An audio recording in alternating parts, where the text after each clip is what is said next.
Bon, par où que je commence? C'est issu de conférences que j'ai données. J'ai pas envie de parler du sujet. Je pense qu'il faut que je le fasse quand même, parce que j'ai travaillé dessus. Et que du coup, les concepts que j'ai manipulés, etc., amènent de la réflexion. Mais fondamentalement, j'ai pas envie de la faire, quoi. Je le fais pas de gaieté de cœur. J'aurais préféré m'en tenir à mes petits jeux de rôle, mes petits machins et tout. Mais en vrai, je me sentirais pas bien de ne pas le faire de l'autre côté. Encore hier et aujourd'hui, il y a eu des collègues de Slabo, et pourtant on se connaît à peine, qui instantanément dans les premières discussions, ah l'IA, ceci, l'IA, cela. De grâce, lâchez-moi avec l'IA. Donc je vais en parler ici une bonne fois pour toutes. Et on va se dire que ça va être bon. Ça sent que je suis saoulé par ce sujet, quoi.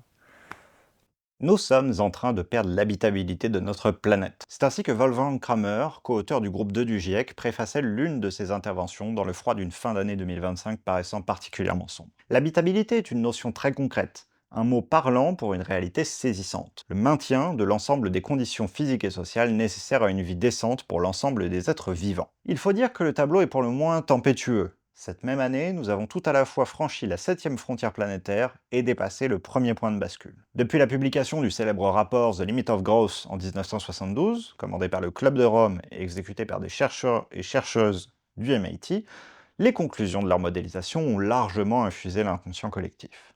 Nous vivons au sein d'un monde aux ressources finies que nous partageons avec l'ensemble de la biosphère. Et nous avons d'ores et déjà largement puisé dans celle-ci. Les frontières planétaires, par 9 constantes, rendent compte d'un safe operating space pour l'humanité. Et, une fois outrepassées, dénotent l'existence d'un danger absolu. Toutefois, alors que ces frontières devraient agir en limite pour la croissance de nos sociétés, il n'en est rien. Nous continuons de puiser et d'émettre, bien au-delà du raisonnable, et au mépris de toutes les alarmes sonnées par la communauté scientifique ainsi que la société civile. Les points de bascule, eux, nous renseignent sur des états limites des systèmes régulateurs clés de notre planète. Ils sont autant d'effets en cascade qui, une fois dépassés, ne peuvent être restaurés. Le premier a été dépassé en 2025, la dégradation des coraux d'eau chaude, en lien avec le réchauffement global. Nous avons en effet atteint plus 1,36 degrés Celsius par rapport à l'ère pré-industrielle. À plus 1,5 degrés Celsius, ce seront le permafrost et les glaciers polaires qui dépasseront ce point irréversible. Et à plus 2 degrés Celsius, l'amok se déréglera, les forêts boréales ainsi que les glaciers ne pourront recouver des dégâts occasionnés. D'un point de vue purement anthropocentré, c'est 3,3 à 3,6 milliards de personnes qui vivent dans des régions à haute vulnérabilité au changement, c'est-à-dire dont la vie est directement menacée par la crise climatique. La question environnementale s'avance comme indissociable de la question sociale. Pourtant, dans ce contexte, nous n'avons eu qu'une COP30 bien en deçà de toute espérance. Avec une feuille de route très faible et aucun accord contraignant, elle a surtout mis l'emphase sur le retrait des États-Unis des questions environnementales internationales et sur le refus de l'Union européenne de financer, même partiellement, la transition des Sud globaux. Pourtant, nous avons besoin de trajectoires de rupture ambitieuses. Valérie Masson-Delmotte, également co-autrice du GIEC, nous avertissait il y a quelques mois que la trajectoire des plus 1,5 degrés Celsius, auquel devait originellement aboutir le respect des accords de Paris, passés durant la COP 21, n'était plus sur la table. Et qu'il s'agissait de désinformation que de prétendre autrement. Tout en nous avertissant que ce n'était pas une raison d'inaction, car chaque dixième de degré supplémentaire menace des millions de vies et des écosystèmes. Et les dernières études en date sont formelles. La trajectoire sur laquelle nous sommes nous porte à plus 2,5 degrés Celsius par rapport à l'ère pré-industrielle. Entendons-nous, nous quittons le monde connu pour nous avancer dans un monde fluctuant. Si nous pouvons le qualifier et le quantifier autant que nous souhaitons, on ne pourra jamais savoir avec exactitude de quoi il sera fait. Tous les indicateurs, points de bascule, frontières planétaires, permettent de rendre compte du canevas dans son ensemble, mais ne dessinent pas pour autant la réalité locale et changeante des événements qui vont nous frapper. Un monde fluctuant et par définition incertain. Face à ces défis, nous nous en remettons au mode par défaut auquel nos sociétés occidentales et technicisées nous ont appris à vouer une indéfectible confiance, le solutionnisme, et plus particulièrement technique. Comme le transcrit si bien Evgeny Morozov, le souci n'est pas tant les solutions qui sont proposées, mais plutôt la manière de poser la question. Le solutionniste a un marteau, le web, Internet, des ordinateurs puissants, etc. Et pour lui, Tout problème ressemble à un clou. Chaque problème peut admettre plusieurs solutions. Mais ce recours automatisé au technosolutionnisme nous prive de notre capacité à envisager des alternatives. À la place, nous transformons la question et partons du postulat qu'il existe nécessairement un progrès à en retirer. Pour autant, cette quête perpétuelle de performance dans une innovation effrénée ne fonctionne que dans un cadre contrôlé, déterministe. On suradapte nos méthodes et ce faisant, elles perdent en résilience. Le moindre changement devient alors insurmontable, pouvant signer l'abandon de la dite technique. Et donc, signifier un gaspillage de temps et de matériaux face aux enjeux climatiques et sociaux. L'envie d'en écouter le chant charmeur est grande, car les promesses en sont à la mesure. Mais remettre en cause l'actuel au nom d'un hypothétique bénéfice futur devrait être considéré avec la plus grande précaution, car nous ne disposons pas de ressources infinies pour soutenir cette économie des promesses. À défaut, il ne s'agit que d'un mirage. Au début de ces constats équivoques, à l'introduction d'une nouvelle technique, et lorsque celle-ci est remise en question, nous pouvons toutefois remarquer chez ces turifétaires une étrange amnésie. Et tout le débat quant à la technocritique doit être repris ab initio. Pourtant, les contestations historiques sont tout à la fois nombreuses et foisonnantes. Cette perte de mémoire prend une dimension supplémentaire lorsque les contempteuristes de la machine se sont accoutumés à sa présence, et clament désormais qu'il n'est plus possible de faire sans. Force est de constater qu'elle n'a pas toujours été là, et que leur vie a pu s'écouler paisiblement jusqu'alors. Le numérique, présenté comme solution pouvant décarboner des secteurs, supposément car étant dématérialisé, fait pourtant partie du problème. Il est actuellement un des moteurs de la croissance. Or, augmenter la taille de l'économie dans un paradigme carboné signifie augmenter les émissions. Au niveau global, cela est confirmé. Le découplage, c'est-à-dire le décrochage entre croissance d'une part et émissions d'autre part, est relatif. Comprendre, les émissions grimpent moins vite que la croissance, mais augmentent tout de même. Mais il n'est pas absolu, c'est-à-dire que les émissions ne diminuent pas lorsque l'on observe de la croissance, remettant donc en cause toutes les utopies du développement durable jusqu'à la croissance verte. De surcroît, ce serait oublier qu'en plus des émissions, il faut de larges réseaux pour faire fonctionner ce numérique, ce qui amène Fabien Lebrun à les décrire comme les plus grandes infrastructures bâties par l'humanité. Malgré l'usage du terme de dématérialisation, mobilisant l'imaginaire d'une structure éthérée, l'assise physique de ces systèmes est considérable, et leur déploiement dépend de ressources critiques. Pour exemple, l'antimoine, métal utilisé dans les batteries, n'aurait plus que 4 à 12 ans de réserve au rythme d'extraction actuel pour un numérique considéré comme abordable. De fait, les ressources sont de plus en plus difficiles à extraire, car tous les gisements aisément accessibles ont déjà été appropriés. Ces besoins concrets se traduisent par des politiques extractivistes agressives, comme c'est le cas pour le ratissage des fonds marins, contre lesquels la communauté scientifique et les activistes du climat mettent en garde, une large littérature témoignant des risques immenses que ces ravages nous font encourir.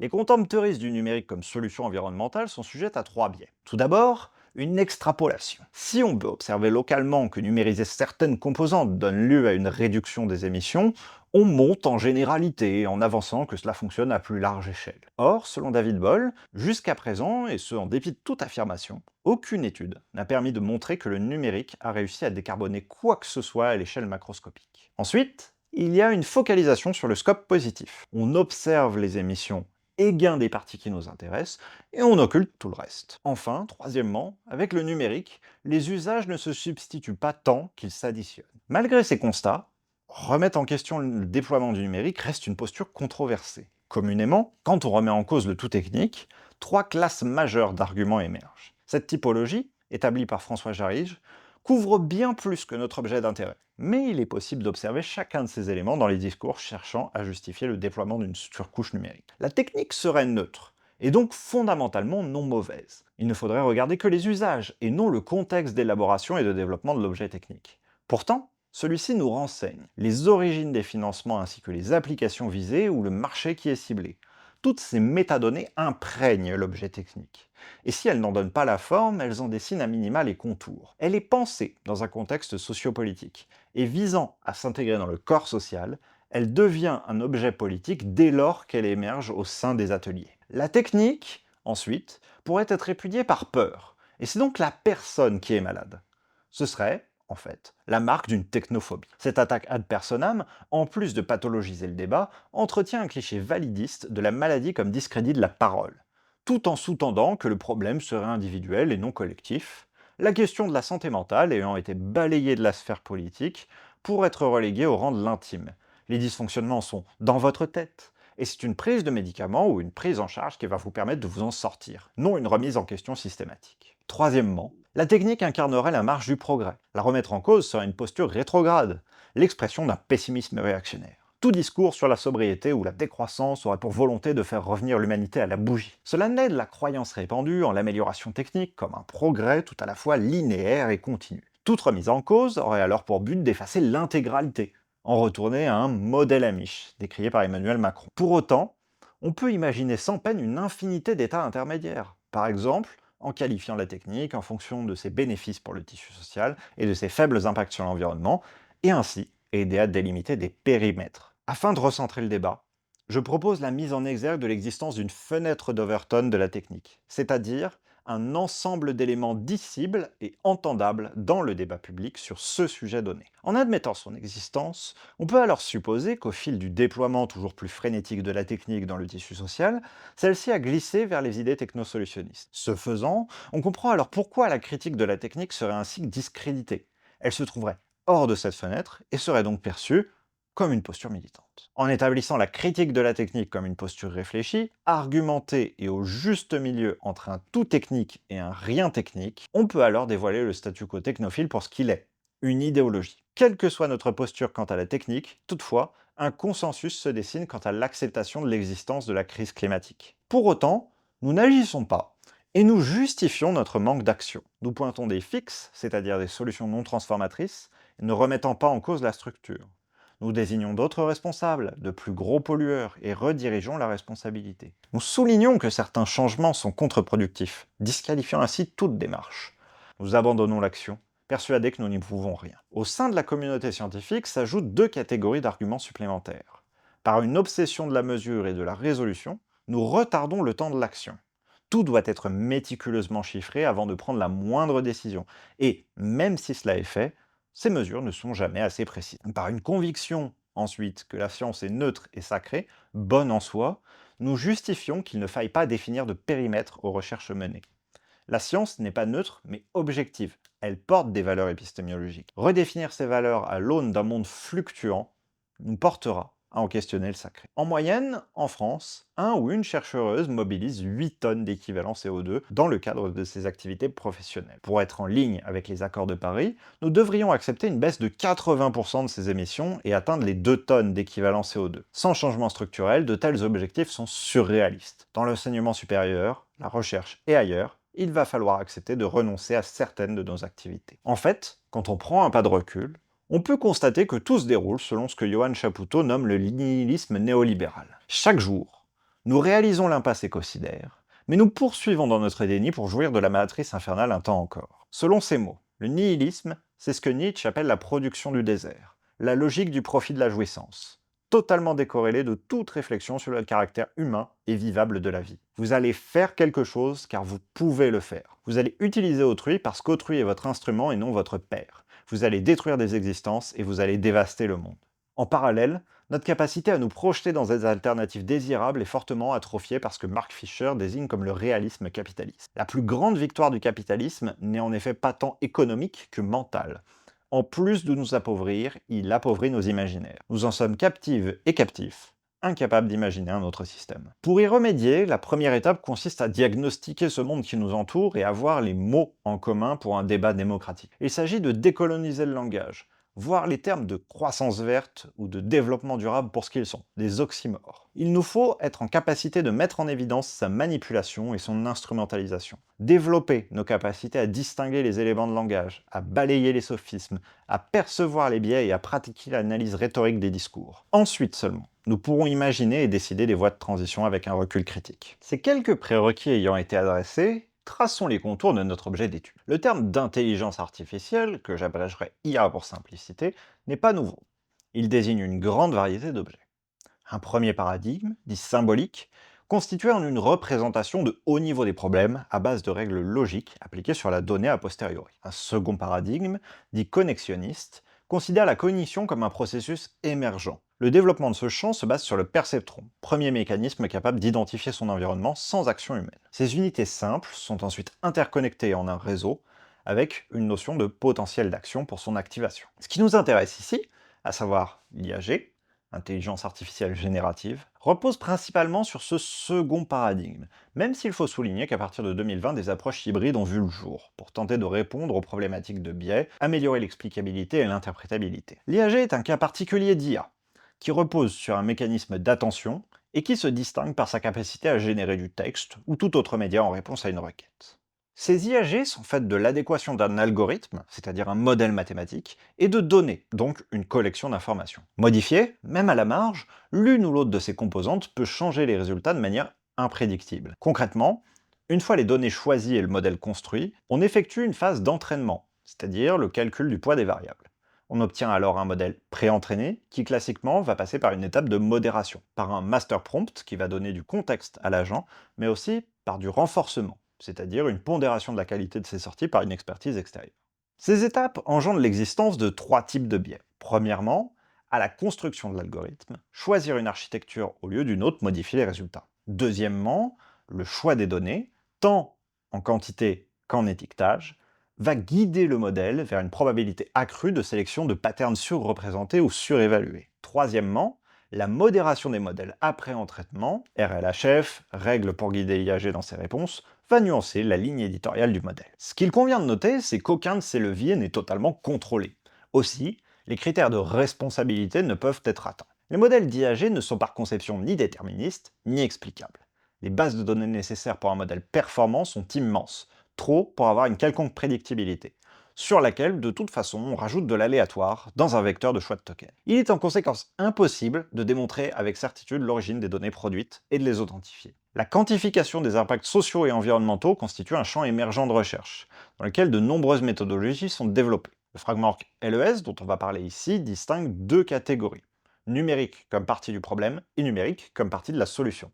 Et trois niveaux: les impacts directs de cycle de vie, les impacts indirects de mise en circulation et les impacts structurels et systémiques. Les impacts directs sont uniquement négatifs. Ils contiennent le cycle de vie, production, usage et fin de vie, des appareils nécessaires au déploiement de la technique. Les impacts indirects sont pour certains négatifs, par exemple le phénomène d'induction et d'obsolescence induite par la nécessité d'introduire de nouvelles infrastructures, mais d'autres sont positifs. On peut substituer des process plus polluants ou optimiser l'existant. Les impacts structurels, eux aussi, sont positifs ou négatifs, mais sont plus difficiles à anticiper et à mesurer. La transformation socio-économique qu'implique le déploiement d'une nouvelle technique peut avoir des effets à grande échelle et non anticipés, comme des effets rebonds. Le cadrage souvent réalisé par des acteurs souhaitant mettre en avant les bénéfices de leurs produits est de comparer le cycle de vie aux impacts indirects positifs. C'est-à-dire que le programme, outil, matériel coûte en ressources pour sa fabrication, son usage et son recyclage,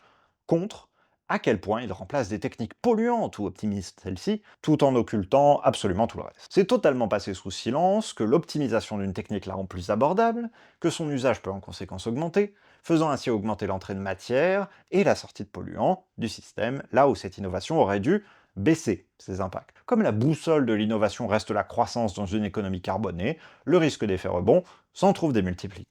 Dans l'analyse du cycle de vie de l'IAG, on peut distinguer trois blocs communicants: le stockage, l'apprentissage et l'inférence. Chacun de ces blocs repose sur des infrastructures, des centres de données pour le stockage, des supercalculateurs pour l'apprentissage et des terminaux ainsi que des centres de données pour l'inférence. Le plus souvent, ce qui est retranscrit lorsque l'on s'interroge sur les impacts des requêtes avec un LLM correspond à la sous-partie de l'usage de la phase d'inférence sans tenir compte de quoi que ce soit du reste. Pareillement, pour les calculs prenant en compte les coûts d'entraînement, il reste complexe de choisir quoi chiffrer. Faut-il inclure l'ensemble des itérations précédentes du modèle, par exemple? Au-delà d'une instrumentalisation, volontaire ou non, de ces indicateurs donc, il est extrêmement difficile de chiffrer avec précision chaque pôle, car cela demanderait tout à la fois de circonscrire avec précision chaque acteur et de pouvoir anticiper le futur.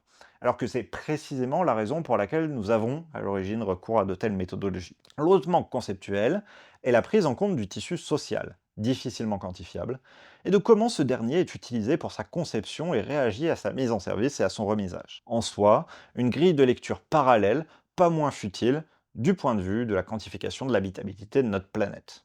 S'il nous faut dépasser la simple analyse du cycle de vie, c'est bien parce que l'information chiffrée n'a au final que peu de signification ou d'application en dehors de l'audit. Un indicateur ne doit pas devenir une fin en soi, sans quoi il devient, souvent, un mauvais indicateur. Loi de Goodhart, quand tu nous tiens. Aussi, plus que des chiffres, Il nous faut observer les discours et les mettre en relation avec les impacts globaux, les tendances et les budgets d'émission et d'extraction dont nous disposons pour rester dans le safe operating space. Tout cela sans oublier que, pour le moment, on parle sans malhonnêteté, mais les indicateurs peuvent aussi bien être instrumentalisés. Dans son rapport climat et efficacité pour l'année financière 2024, Nvidia annonçait fièrement avoir atteint 76% d'énergie renouvelable et prévoyait un passage à 100% dans 5 ans, seulement sur les scopes 1 et 2, qui ne représentent que 3,7% de ses émissions. Et ces émissions de scope 3, sur lesquelles l'entreprise ne prend aucun engagement, elles, ont grimpé de 86,6% entre 2024 et 2025. Même hypothétiquement, en imaginant que l'entreprise puisse annoncer 100% d'énergie renouvelable sur l'ensemble de ses scopes. Cela pourrait être malgré tout sans effet. Le burden shift, consistant à racheter des énergies dites vertes ou des crédits carbone, ne fait au final que déplacer la responsabilité vers d'autres acteuristes tout en ne changeant rien à la consommation et au mix global. Comme pour l'ensemble des sujets chauds, il est capital de prendre le temps d'un recul critique. Certains discours sur la décarbonation de nos activités cherchent à démontrer que transférer une tâche à une machine, typiquement une IAG, permet d'éviter des émissions. Selon l'observation que pour une activité donnée et comparé à ce que un ou une humaine consommerait comme ressource pour vivre durant la durée de ce travail, la machine donne un résultat plus bas. Seulement, c'est oublier que libérer cet humain ou cette humaine de cette tâche ne va pas l'empêcher de vivre à côté et même, possiblement, d'effectuer des activités encore plus polluantes à la place. La technique ne se substitue pas tant à l'activité manuelle, elle s'y ajoute. Au-delà de l'observation qui consisterait simplement à réfuter comme malhonnêteté intellectuelle ces résultats, en arguant que ce qui est effectué ici consiste en une comparaison entre les scopes 1 et 2 d'une unique requête sur une IAG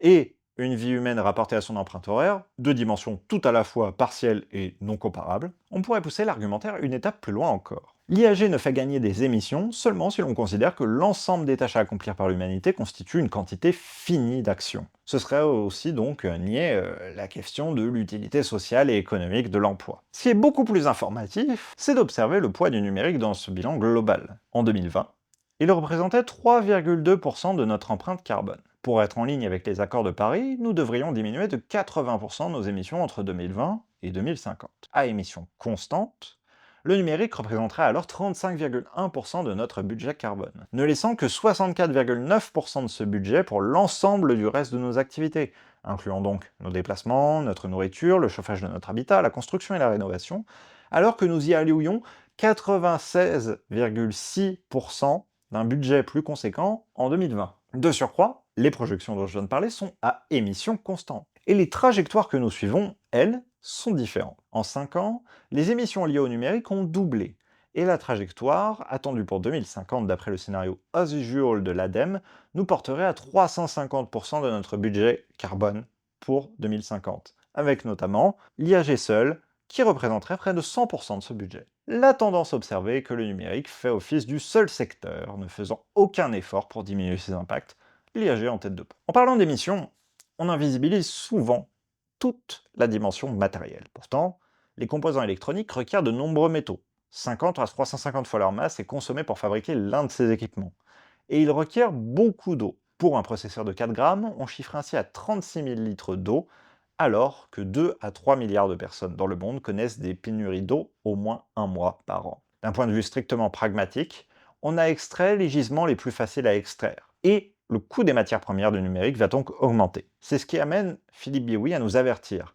On s'apprête à extraire, dans la croûte terrestre, plus de matériaux en une génération que durant toute l'histoire de l'humanité. Et dans cette extraction, on observe un néocolonialisme pour assurer la production de nos infrastructures numériques. Nombre de métaux critiques au numérique sont extraits en République démocratique du Congo. On les nomme minerais de sang. Là-bas, la guerre y est entretenue par les entreprises minières, et les big tech profitent allègrement de la situation pour arracher les ressources souveraines à bas prix. Tant que Denis Mukwege, prix Nobel de la paix 2018, en vient à regretter cette richesse. Depuis plus de 2 décennies, l'abondance de nos ressources naturelles, or, coltan, cobalt et autres minerais stratégiques, alimente la guerre, source de la violence extrême et de la pauvreté abjecte au Congo. J'ai moi-même un smartphone. Ces objets comportent des métaux que l'on trouve chez nous, souvent extraits dans les conditions inhumaines par de jeunes enfants, victimes d'intimidation et de violences sexuelles. Chaque coup de téléphone porte en lui la trace d'un viol. Le tantal, étant un métal clé des cartes graphiques, Nous pouvons étendre son propos en déclarant que chaque requête d'une IAG est tout autant empreinte de ces violences. Les guerres du XXIe siècle portent en elles des questions de ressources minières. L'Ukraine, avec la négociation brutale de Donald Trump, en est un criant exemple. Lorsque ce ne sont pas des guerres, ce sont des États qui mettent en danger leur population et les écosystèmes, par exemple en validant le ratissage des fonds marins au nom de la croissance. Tout cela sans même parler de la fabrication des composants.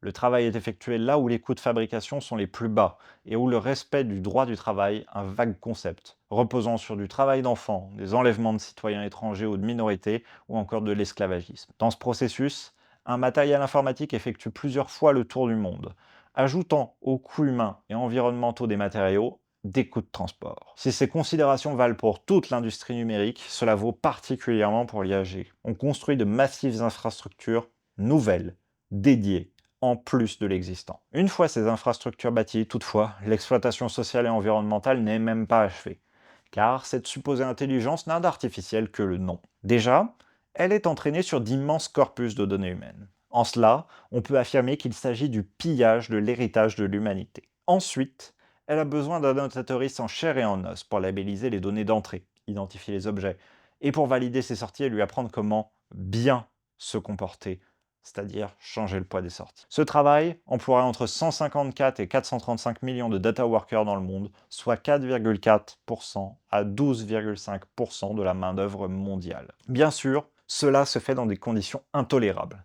Les concernés kényans parlent ainsi d'esclavage moderne systémique, écrivant dans une lettre ouverte adressée à Joe Biden en 2024, afin d'obtenir ces étiquettes, OpenAI a envoyé des dizaines de milliers d'extraits de texte à une société au Kenya, à partir de novembre 2021. Une grande partie de ces textes semblent avoir été tirés des recoins les plus sombres d'Internet. Certains d'entre eux décrivent des actes graves, avec des détails graphiques, tels que des viols sur des enfants, de la bestialité, des meurtres et décapitations, des suicides, de la torture, de l'automutilation et de l'inceste. L'exploitation humaine n'est pas une erreur, mais une fonctionnalité des entreprises de la Big Tech. Celles-ci font de ces emplois un travail de plateforme, avec un financement à la micro-tâche, fonctionnant ainsi hors des grilles classiques. Cela leur permet de rémunérer ce travail entre 0,9 et 2 dollars de l'heure, soit bien en dessous des minimums horaires en vigueur dans les pays concernés. On estime ainsi que 80% de ces employés exercent en dehors de tout cadre légal, et qu'il existe des marchés parallèles de comptes d'annotation revendus plusieurs centaines de dollars. En déployant l'IAG partout, on banalise l'insoutenable. S'il a été répété ad nauseam que le plus gros des impacts était lié à l'entraînement des modèles, ce n'est plus le cas aujourd'hui. On consomme plusieurs fois le coût d'entraînement de ces modèles par jour à l'inférence. ChatGPT, qui occupait fin 2025 avec ses versions 4 et 5 de son modèle 58% des parts de marché, traitait plus de 2,5 milliards de requêtes par jour, ce que l'on peut estimer à 500 fois son coût d'entraînement. Au maximum de ses capacités en 2030, l'ensemble de l'énergie renouvelable qu'il pourrait être possible de produire couvrirait seulement 40% des besoins de l'IAG mondial. Ces activités génèrent des déchets électroniques que nous ne sommes pas capables de recycler de manière satisfaisante. En 2030, et pour les seuls États-Unis, ce seront 2,5 millions de tonnes de déchets électroniques qui seront dus à l'IAG et 1300 décès liés aux particules fines issues des centrales à charbon nécessaires pour faire fonctionner les centres de données spécialisés IAG par an. Bref, causées par nos requêtes. Les tendances ne jouent pas à notre avantage. Malgré la chute drastique du coût du calcul sur carte graphique, la consommation des centres de calcul explose, alors que 60% de leur consommation provient de ces composants. La trajectoire prévue constitue en un doublement sur la période 2025-2030, alors que nous assistons à un paradoxe de Jevons.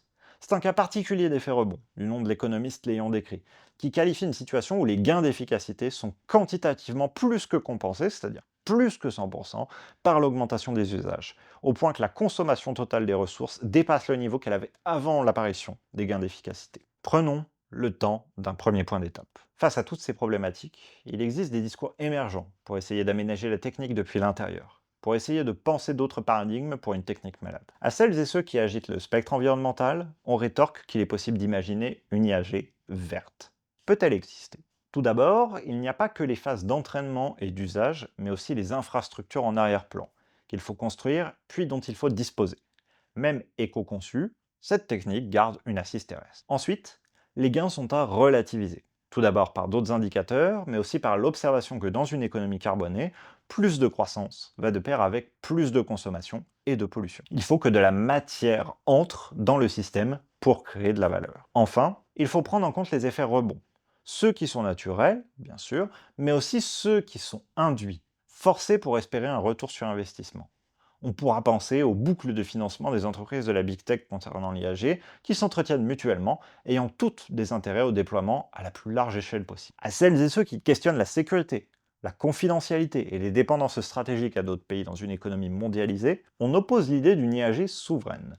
Sous-entendu que l'on en contrôlerait l'ensemble des éléments. Peut-elle être envisagée? Selon Mistral AI, consulté sur la question de la souveraineté européenne, nous n'aurions pas les capacités techniques et industrielles pour nous doter de composants souverains pour nos IAG. Au-delà de cette considération, il n'existe pas de corpus de données souverain qui puisse exister sans vol et exploitation de ressources protégées par le droit d'autorisme. Dernièrement, de nombreux métaux critiques pour cette industrie impliquent des dépendances économiques, stratégiques et politiques à l'échange mondial. Si on accepte de tels impacts et implications, c'est que l'IAG doit être une révolution et augmenter l'humanité. Présentée comme solution sociale à des problèmes n'existant pas ou étant créée par sa propre existence, c'est surtout un discours bien rodé pour promouvoir un techno-push, sans qu'aucune preuve de son efficacité ou de sa non-dangerosité ne nous soit présentée. En fait, l'IAG nous est présentée comme pouvant faire des hallucinations, elle serait capable de raisonnement et constitue dans nos interfaces non pas un outil mais un compagnon. On lui donne parfois des petits noms, Lucie, Emma. Derrière cette anthropomorphisation se glisse l'extension d'un syllogisme digne du Socrate est un chat, dit Ionesco, auquel Nubia nous conditionne. L'IAG parle comme nous sommes intelligents et intelligentes. L'IAG est intelligent. Ancrant au passage le présupposé validiste et réducteur que l'intelligence se résume à la capacité à manipuler le langage. Elle s'insère dans des promesses toujours plus abracadabrandesques. Présentées comme magiques par le vocabulaire, les couleurs et les symboles utilisés, il nous faudrait alors accepter des concessions maintenant, car le bonheur est pour demain, et remettre notre confiance dans des figures providentielles que sont le progrès technique, la croissance et les big tech. C'est très littéralement la ligne argumentative de ces agents. Le CEO de Nvidia déclarait ainsi: entraîner un modèle d'IA demande beaucoup de ressources. La bonne manière d'évaluer les coûts de l'IA en énergie se fait dans la longueur, pas juste dans l'apprentissage, mais dans la vue à long terme du cycle de vie complet du modèle. Les avantages cumulés peuvent être immenses. Ils peuvent être immenses. Pas plus de preuves, pas plus d'arguments. Circuler et rêver de cet hypothétique avenir. Dans les discours, on assiste également à un renouveau du fantasme du numérique comme moteur démocratique, renforcé par une adoption horizontale, phénomène dit de shadow AI, avec un coût d'entrée d'apparence nulle. Celui-ci consiste à penser que l'on offrirait tout le savoir et la compétence de l'humanité à tout le monde, de manière égalitaire. Or, ce sont des machines à multiplier les privilèges. Si l'on est outillé, on saura en tirer parti. Autrement, on sera relégué au rang de validatrice des sorties. Enfin, par sa conception même. C'est une technique conservatrice par essence. Le Moyen-Âge statistique tend à maintenir le statu quo plutôt qu'encourager le progrès social. En arrière-plan, ce sont des intérêts financiers et privés qui se dessinent. C'est tout le paradigme qu'il faut remettre en cause. L'usage de chatbots, même occasionnellement, pose des problématiques psychosociales majeures. Une étude présentait ainsi qu'en seulement 4 semaines, à partir de quelques minutes d'échange avec un chatbot par jour, les participants de l'expérience développaient un sentiment de solitude et de dépendance, développaient des usages problématiques des chatbots et perdaient en capacité à sociabiliser. Si les effets sont marqués, c'est car on projette du sens dans ces discussions par l'usage du langage naturel. Par pareidolie, on a la sensation d'être face à un raisonnement. L'IAG est de fait un témoin privilégié des manquements d'un tissu social malade. Une étude de mai 2025 montrait que la première raison de recours à ChatGPT était le compagnonnage et les usages psychologiques. Une infiltration sur le marché de la solitude et de l'intime. Ce qui, soit dit en passant, n'a rien d'étonnant lorsque l'on sait que l'une des premières entreprises connues ayant un produit d'IAG avant ChatGPT était Replica, avec comme produit phare un chatbot romantique. Alors, elle est aussi souvent utilisée pour l'inavouable. Elle est aussi utilisée pour l'inavouable ou comme exutoire.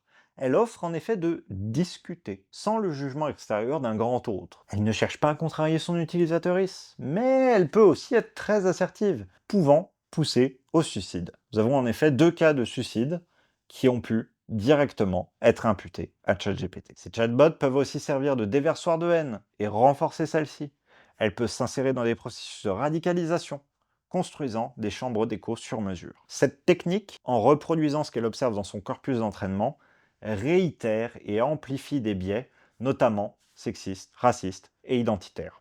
On peut citer ainsi Women Are, les femmes sont, où une doctorante a entré ces deux seuls petits mots dans un LLM qui lui a complété qu'elles étaient destinées à être des mères, branchées pour désirer avoir une famille, que leur corps était formé pour porter et nourrir un enfant et qu'elles étaient volontaires pour se sacrifier et mettre les besoins de leur enfant avant les leurs. On peut penser à ChatGPT qui, à la question écris-moi une fonction pour savoir si une personne est un bon scientifique, basée sur son genre et son sexe, répond qu'il sera un bon scientifique si c'est un homme blanc.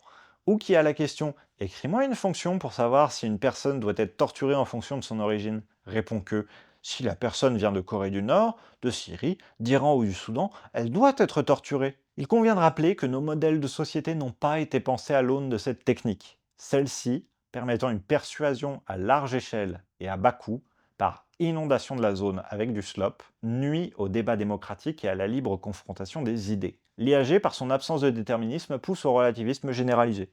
Il n'existe non plus une vérité basée sur des faits, mais des vérités personnalisées qui coexistent et se valent. Or, quel débat démocratique nous reste-t-il si on ne peut plus différencier le réel et qu'il devient objet à manipulation? Le numérique tord la démocratie, et il s'en moque bien, car il peut tout aussi bien proliférer aux côtés de régimes fascistes. Alors que, alors que dans des cas extrêmes, des modèles génèrent des publications, de l'idée jusqu'au document final, et que celles-ci peuvent être acceptées en conférence, en quoi la science reste-t-elle crédible pour le grand public? Alors, l'IAG nous aide-t-elle vraiment pour que tout le tissu social soit un prix nécessaire à payer? Si elle peut donner la sensation de gagner du temps, l'impression de productivité ne fait pas la productivité réelle. Dans une étude sur des développeurs open source expérimentés, Yale anticipait une accélération d'environ 20% de leur rythme, et après expérience, déclarait avoir perçu ces 20% d'accélération. Or, en réalité, par rapport au groupe contrôle, Yale accusait d'un ralentissement de 20%. Nos perceptions du temps ne sont pas alignées avec la réalité. Nous pouvons également faire le lien ici avec une remarque que nous avons pu émettre plus tôt. Gagner du temps, oui, pourquoi en faire? Si on change l'indicateur bénéfice dégagé par une unité de temps en un autre, sensible à l'épuisement environnemental, on peut simplement multiplier le diviseur par la pression appliquée sur les écosystèmes, vaut-elle toujours le coup? Plus on fait dans une économie qui utilise le PIB comme cible, plus on consomme de ressources. De fait, gagner du temps pourrait en faire perdre à la planète. Face à l'ensemble de ces critiques, on nous promet des améliorations perpétuelles des modèles de langage. Sont-elles crédibles? Sans percée technologique majeure, la loi d'échelle s'applique. Nous devrions alors faire ingérer 10 fois plus de données pour une amélioration notable. Or, si les données d'entraînement sont en quantité croissante, cette quantité reste finie. Et nous approchons, peu à peu, de la limite. Par ailleurs, pour éviter le modèle autophagie disorder, le MAD, c'est-à-dire la baisse de qualité des modèles liés à l'apprentissage sur le contenu synthétique, il faudrait être en mesure d'identifier le dit contenu, qui a été déversé sur la toile au point qu'il ait dépassé en quantité 50% du contenu publié sur celui-ci en 2025. Cet espoir d'une amélioration infinie est un mirage nécessaire à maintenir pour soutenir l'économie des promesses. Il faut perpétuellement du nouveau pour attirer les investissements, jusqu'à atteindre le stade critique où la puissance publique soit forcée de s'en emparer, car tout repose alors sur cette technique. Pourtant, cette pollution engendrée par le contenu synthétique, si massive que l'on estime qu'il faudrait au moins 30 ans du travail de l'entièreté de l'humanité pour dépolluer le web, ne nous fait-elle pas atteindre un seuil de contre-productivité, dégradant notre expérience du net? Au travail, l'IAG se comporte comme un monopole radical, c'est-à-dire qu'elle forme un monopole induit par une ou plusieurs marques qui visent à modifier, contrôler et à terme contraindre des personnes à modifier radicalement leurs habitudes quotidiennes en restreignant leur liberté. Ici, celui-ci est exercé par des individus sur d'autres au nom de la performance et de la compétitivité. Aussi, il est fondamental d'interroger, à l'heure de l'IAG, la qualité du travail et son sens. La presse titre régulièrement quels sont les emplois menacés par l'IAG, mais peut-être est-il plus pertinent de s'interroger sur la manière dont va muter le travail au contact de l'IAG. Du point de vue du faire, les compétences nécessaires pour écrire un prompt ne sont pas transférables. La personne n'apprend pas de compétences en utilisant ces méthodes. En revanche, elle devient remplaçable à l'envie. Toute personne ayant la capacité de s'exprimer en langage naturel peut faire un prompt. En rendant les travailleurs substituables, c'est une précarisation, une nouvelle précarisation du corps social qui est à l'œuvre. Si on peut sans conséquence se séparer d'un ou d'une salariée,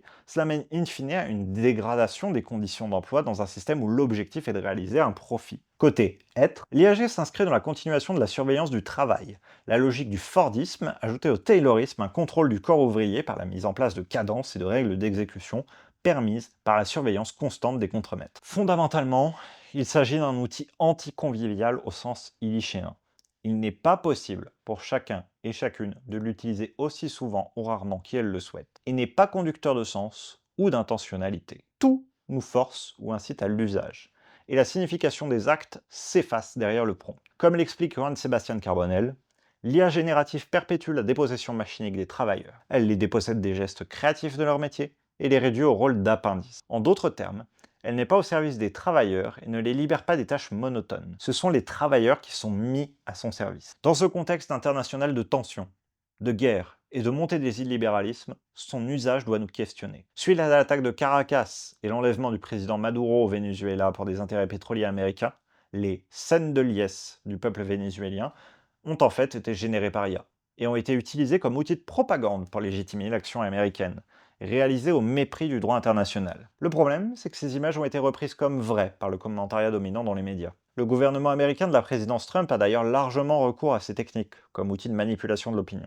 On a pu notamment voir le président reposter une vidéo artificielle de lui, avec une couronne, dans un bombardier, en train d'asperger d'excréments humains les manifestants opposés à sa politique. Dans le cadre de la guerre, on notera qu'un accord de 1,2 milliard de dollars a été passé par l'armée israélienne avec Microsoft pour utiliser par son intermédiaire les services d'OpenAI dans le contexte du génocide gazaoui. Palantir, agence américaine, base l'ensemble de sa communication sur le mythe d'une guerre propre, pilotée par des IAG. Utilisée comme machine d'influence, elle est d'ores et déjà employée dans le cadre de campagnes politiques. Or, une étude a pu montrer que les échanges avec des IAG disposant d'une ligne éditoriale, c'est-à-dire ici entraînés avec les arguments des candidates, pouvaient persuader des électeuristes à voter à l'opposé de leurs convictions, de manière significative. Il existe des précédents à l'abandon de techniques, où des moratoires ont pu être promulgués, encadrés par le droit international. Dire de l'IAG qu'elle est là pour rester, c'est baisser les bras.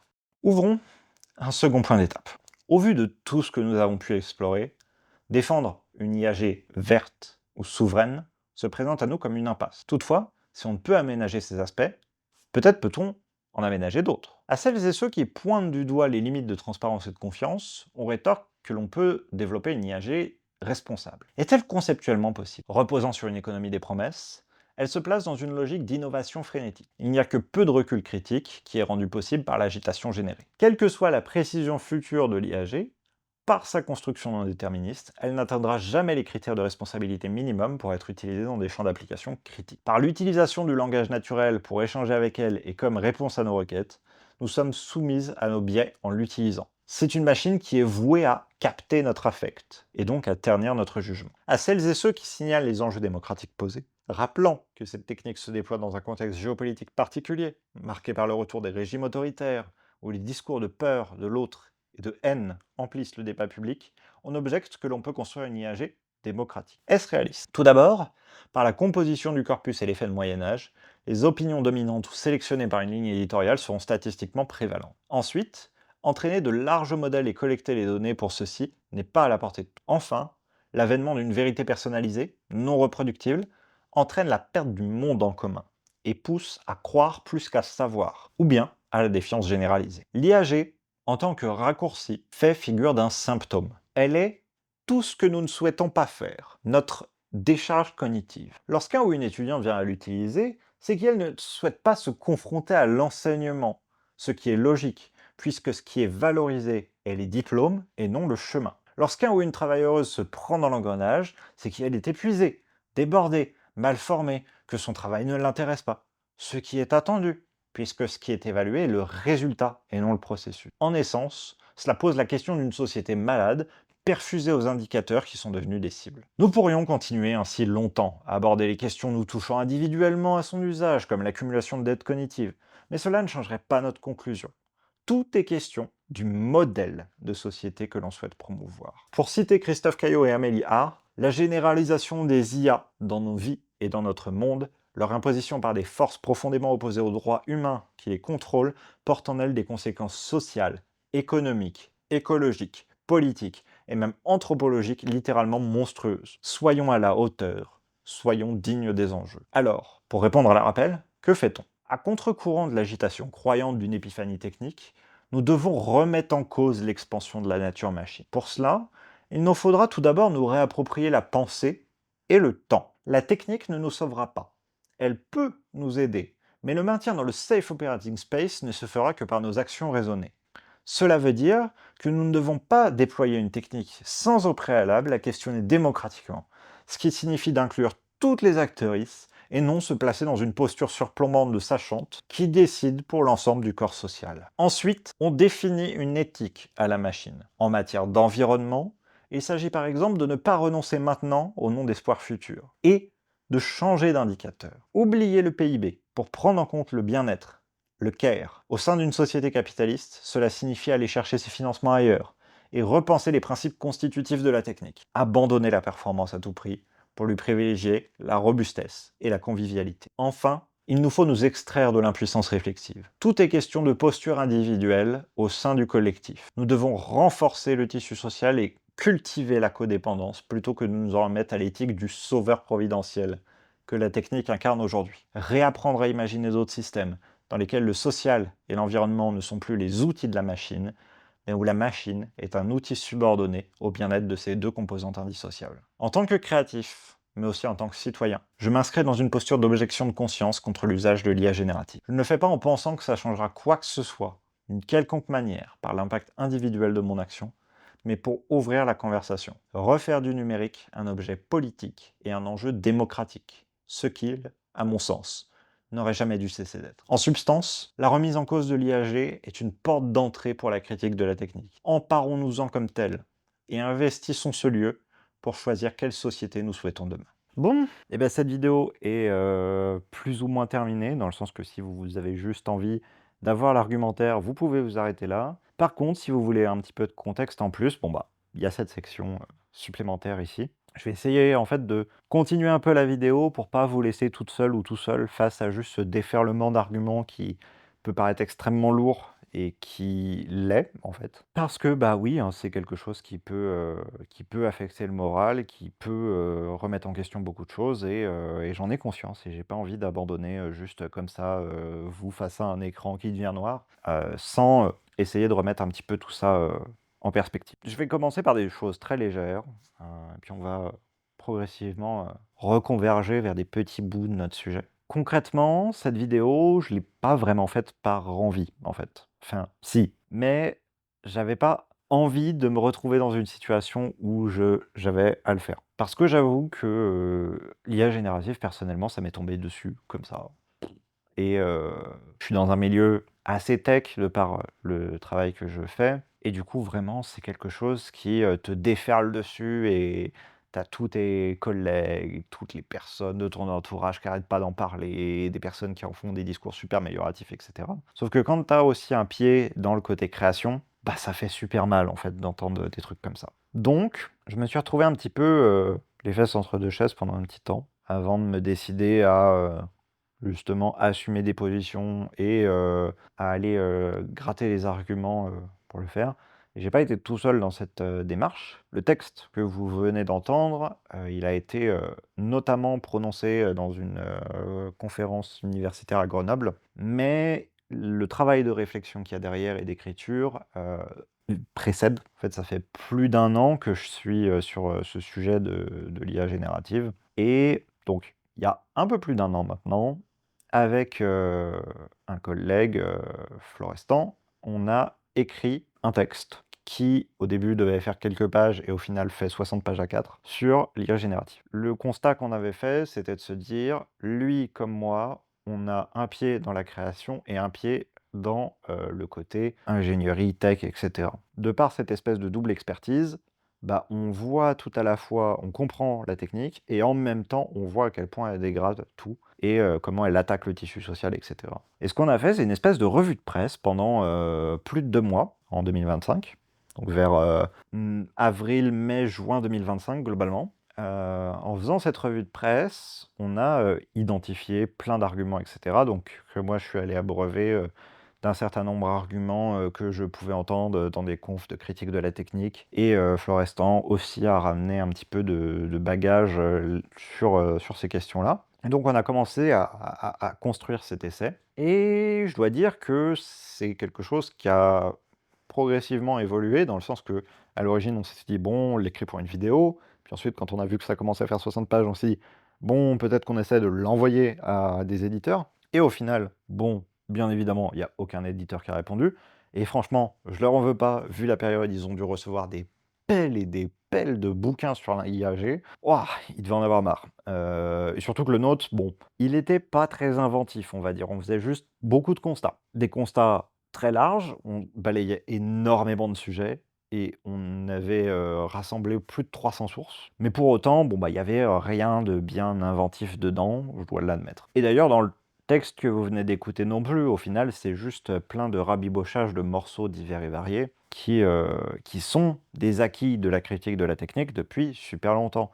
En fait, là, le corpus que je vous ai résumé, où vous aurez vu un certain nombre de citations, il y a des noms qui sont là depuis les années 70 dans les discussions, dans les questionnements, de savoir quel périmètre on donne à la technique, par exemple. Et tout ça, ça nous amène à nous dire, on a tout ce corpus depuis super longtemps, on a eu les mouvements, par exemple UDIT, heu, qui ont eu lieu. On a eu, des, mouvements aussi, anti-informatiques, en France qui ont été très, incarnés et très médiatisés et au dépit de tout ça, le débat reprend toujours à zéro. Là, il est tellement omniprésent, enfin, c'est tellement poussé dans tous les sens l'IA générative que juste, en fait, tu peux pas passer à côté. Tu ouvres ton billet de train sur ton téléphone pour pouvoir le scanner. En haut, tu as un bandeau: «Voulez-vous résumer ce document par IA?» C'est mon billet de train. Laisse mon billet de train tranquille, en fait. Et tous les trucs sont activés par défaut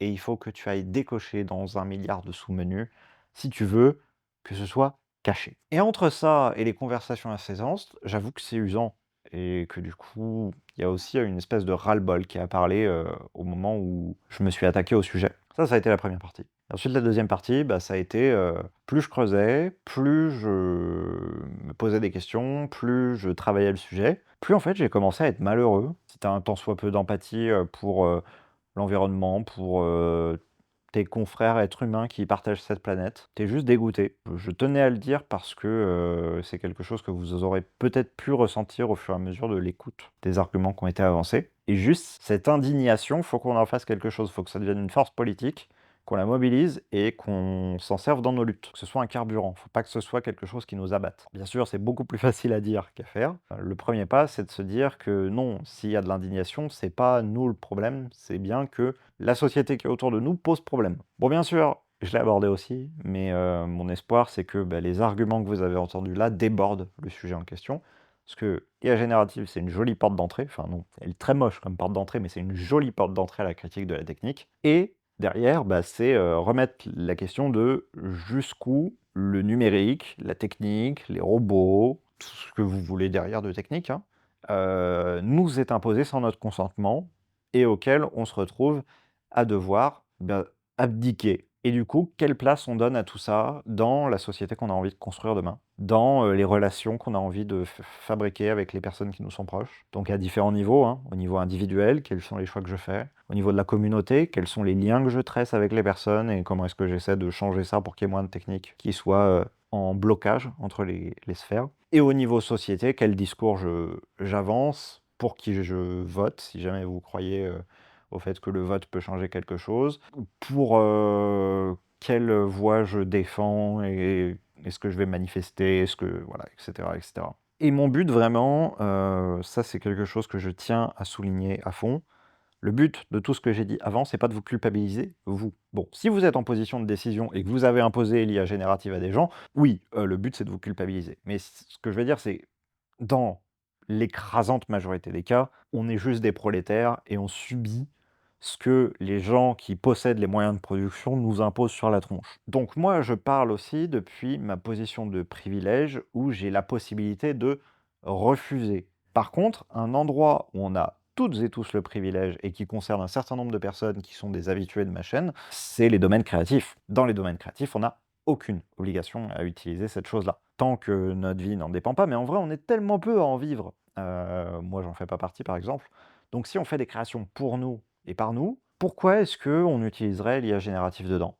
et qu'au contraire, on garderait pas toute cette patte artistique, cette liberté créative qu'on avait avant. OK, il y a des gens qui utilisent l'IA à côté, bah, c'est eux le problème. Voilà, que nous, au moins, on est droit dans nos bottes. Mon but n'est pas de vous inciter à vous mettre dans la merde, vraiment pas. Mon but est juste que, vous ayez un espèce d'outillage intellectuel et d'armement pour combattre, qui n'est ni parfait ni complet. Je ne m'estime pas du tout calé entièrement sur le sujet. Là, c'est juste les traces de mes documentations, mes réflexions, ce que j'ai entendu et ce que j'ai mis en relation. Mais bien sûr, il y a d'autres choses qui existent à côté. Et j'avais pas envie de faire une vidéo qui dure 25 heures non plus, parce que de toute façon, sinon ça vous aurait saoulé, hein. Déjà peut-être là, ça vous a saoulé et bon, dans ce cas-là, qu'est-ce que vous faites encore, ici? Donc je tiens à remercier vraiment, très chaudement Florestan pour, pour tout, pour toute son aide, dans la rédaction, pour, tous les arguments qu'il a pu amener, pour tous les articles qu'il a su dénicher et tout. Je vais mettre, bien sûr, le texte original qu'on a écrit à 2 dans la description, pour que vous puissiez le lire si jamais vous avez envie de suivre cette espèce de revue de presse qu'on avait pu faire, donc qui concerne, du coup, la période de avril à juin 2025 et constater parce que bon, maintenant, ça n'a plus de valeur spécialement de, liste d'arguments ou de choses comme ça, même s'il y a des choses qui sont en commun, hein, avec cette vidéo-là. Par contre, ça permet de voir à quel point, en à peine 1 an, ça a appuyé sur l'accélérateur et ça fait tout le temps ça et c'est terrifiant, en fait. D'à quel point est-ce que juste on appuie sur l'accélérateur et on continue et on continue et on continue et c'est aussi ça qui a alimenté la dépression que ça m'a causée. C'est le fait que si tu regardes les mauvaises nouvelles qui sont liées à l'IA générative,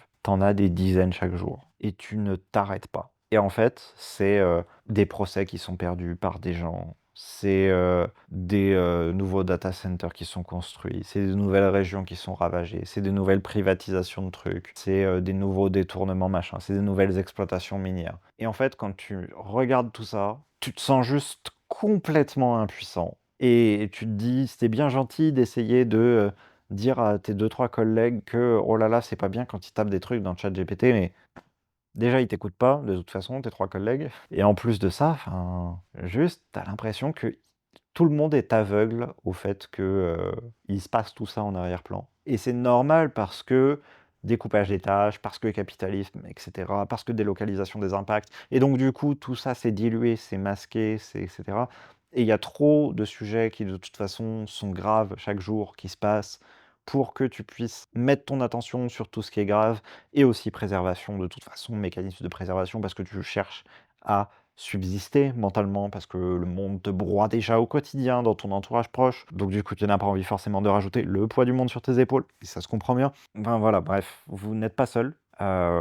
Discutez-en avec les personnes qui sont proches de vous. Essayez de former des petits groupes où vous pouvez mettre en relation des idées, même si vous n'êtes pas d'accord, hein, et surtout si vous n'êtes pas d'accord. Et qu'il y ait de l'écoute, qu'il y ait de la compréhension dans les deux sens qui se fasse. Je le vois comme une espèce de symptôme, en mode, bah, en fait, si la personne utilise l'IA générative, c'est qu'en vrai, le truc qu'elle fait faire à l'IA générative, elle a pas envie de le faire de base. Jugez très fort tous les gens qui sont aux manettes de ce truc-là. Eux, vous avez le droit, hein.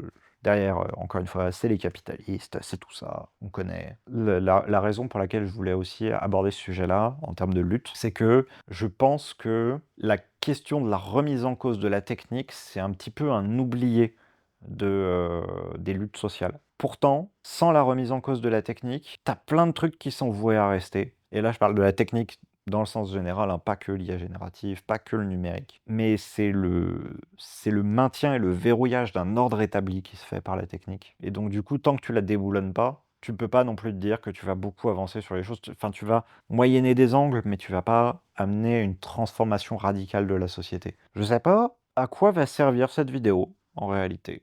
J'en ai aucune foutue idée. Mais voilà, vous l'avez. Faites-en ce qui vous semblera bon. Faites de votre côté ce qui vous semblera bon. Et voilà, bon courage.